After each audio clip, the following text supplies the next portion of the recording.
Okay, so I am going to show you how to take your benchmarks paper and turn it into a final draft. All right, so I'm going to take away the yellow. Obviously, I file and make a copy because these other things are in the Dropbox. So it'll actually say copy of copy. Then I'm going to put my name. So I'm going to call myself Joe Schmo. And I won't need to take anything else away except for put Bell 3 or 7, just one of those. Take this away. I'm making this into a final draft. It can be an outline or it can be paragraphs. So I'm taking all of this away. These are my notes from the video, and I used some of those ideas for my lead in my introduction, but it's going away now. And all of this is going, whoopsie. I've already done my works cited, so I don't need my links anymore. Taking this away. Okay, I'm going to take the R. I'm going to take the A. I'm going to take the C. I'm going to take the E. So I'm making this into a paragraph. I'm going to copy,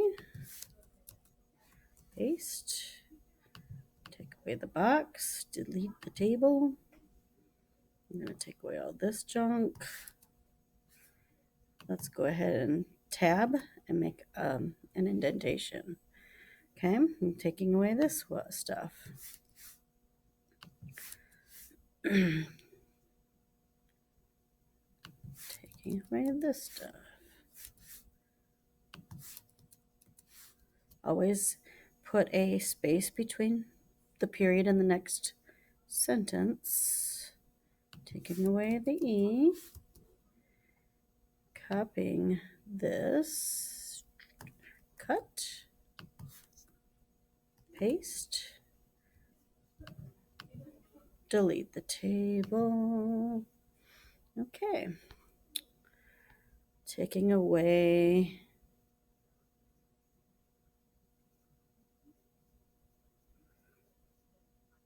did I write a counter argument? Guess I'm gonna have to write a counter argument real quickly here.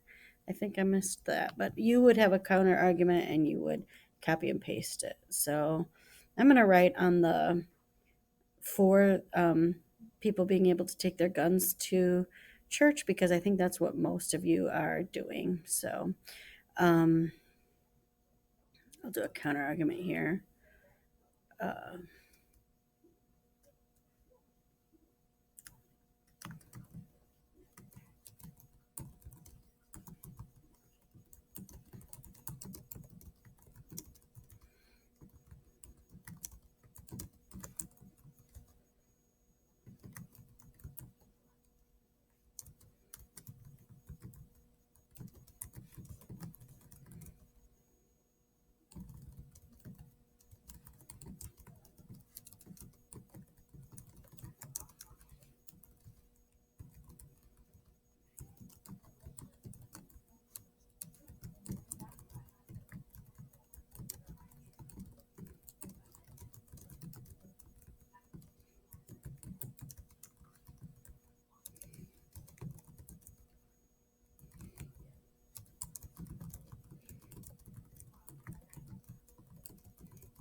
Okay, I messed up there.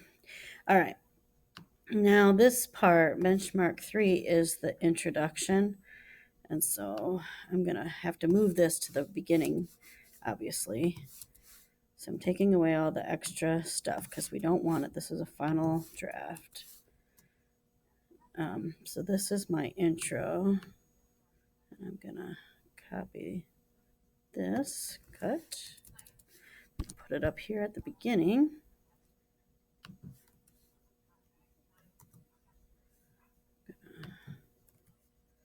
Okay, and then go back down and find the conclusion. Take away all the extra things. This was just a reminder. Okay.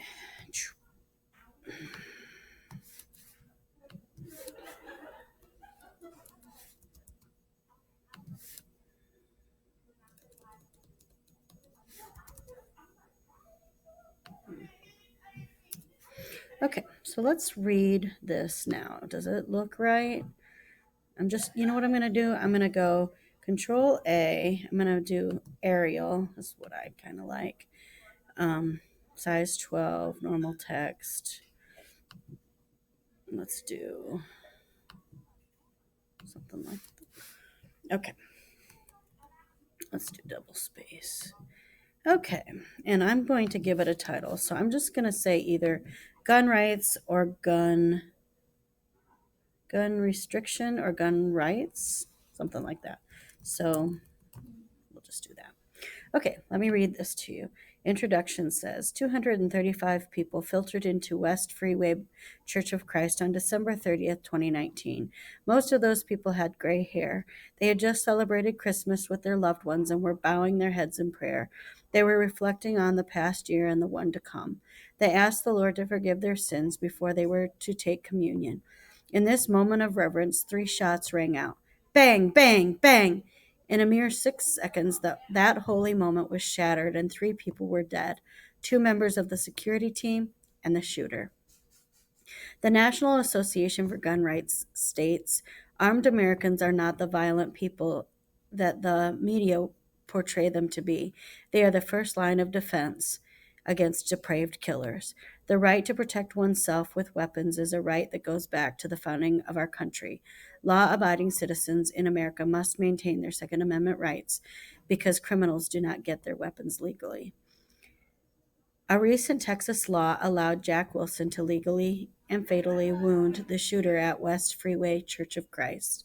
According to the Washington Post, Keith Thomas Kinnanen killed 2 members of the church's security team before the head of security mortally wounded Kinnanen. President Trump tweeted that the melee was over in 6 seconds because of the bravery of the church's security team. Of course, the Texas law is not met without controversy. Congressman Beto O'Rourke states, oh, let's take this off.